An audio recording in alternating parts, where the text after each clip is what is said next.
ഈ അത്തീൻ എന്ന് പറയുന്നത് ഒരു ലേഹ്യമൊന്നുമല്ല കേട്ടോ. ഇത് ഡ്രൈ ഫ്രൂട്ട്സ് വെച്ച് ഉണ്ടാക്കുന്ന ഒരു ന്യൂട്രീഷൻ ഫുഡാണ്. എണ്ണയോ പഞ്ചസാരയോ അല്ലെങ്കിൽ മറ്റ് യാതൊരു പ്രിസർവേറ്റീവ്സും തന്നെ ഇതിൽ ആഡ് ചെയ്തിട്ടില്ല.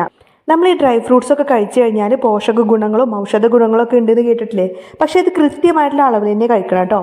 ഇതിൽ അത്തിപ്പഴം, ഈത്തപ്പഴം, അണ്ടിപ്പരിപ്പ്, ബദാം, കറുത്ത മുന്തിരി, കരിഞ്ജീരകം, എള്ള്, ചുക്ക്, ഗ്രാമ്പു, അയമോദകം, ഇരട്ടിമധുരം, നെല്ലിക്ക, മഞ്ഞൾ, തേൻ, ബാർലി, ജീരകം ഇങ്ങനെ 16 ഇൻഗ്രീഡിയൻസ് വെച്ചിട്ടാണ് കേട്ടോ ഇത് ഉണ്ടാക്കിയിട്ടുള്ളത്. ഇത് ദിവസവും 2 നേരമായിട്ട് രാവിലെയും വൈകുന്നേരം ഭക്ഷണം കഴിച്ചിട്ട് 1 ടീസ്പൂൺ ഞാൻ ഈ പ്രോഡക്റ്റ് വാങ്ങിച്ചത് എന്ന് പറഞ്ഞല്ലോ. അപ്പോൾ എന്താണെന്ന് വെച്ചാൽ ഇവരുടെ മെൻസ്ട്രേഷൻ സൈക്കിളൊക്കെ കറക്റ്റായിട്ട് വരാൻ വേണ്ടിയിട്ട്, റെഗുലർ പീരീഡ്സ് വരാൻ വേണ്ടിയിട്ടും, പിന്നെ അതുപോലെ തന്നെ പീരീഡ് സമയത്തുണ്ടാകുന്ന വയറുവേദന അതൊക്കെ നോർമലായിട്ട്, അതായത് മരുന്നൊന്നും കൂടാതെ തന്നെ ഇത് കൃത്യമായിട്ട് കഴിക്കുന്നതിലൂടെ തന്നെ മാറി കിട്ടുന്നുണ്ട്. അതുപോലെ തന്നെ പീരീഡ് സമയത്ത് ഉണ്ടാകുന്ന വേറെ അസ്വസ്ഥതകൾ, ബുദ്ധിമുട്ടുകളൊക്കെ മാറാൻ വേണ്ടിയിട്ടാണെങ്കിലും ഇത് യൂസ് ചെയ്യാൻ പറ്റും കേട്ടോ. അപ്പോൾ നിങ്ങൾ എന്തായാലും ഇതൊന്ന് വാങ്ങിച്ചു നോക്കുക. നമ്മൾ വാങ്ങിച്ചു, യൂസ് ചെയ്തു, നല്ല റിസൾട്ട് കിട്ടി. അതുകൊണ്ടാണ് ജസ്റ്റ് ഇതുപോലെ റിവ്യൂ ആയിട്ട് വന്നിട്ടുള്ളത്. അപ്പോൾ ഇത് വാങ്ങിക്കണം എന്നുണ്ടെങ്കിൽ അവരുടെ കോൺടാക്ട് നമ്പറും ഡീറ്റെയിൽസും കാര്യങ്ങളൊക്കെ ഞാൻ ഇതേ താഴെ കൊടുക്കുന്നുണ്ട് കേട്ടോ.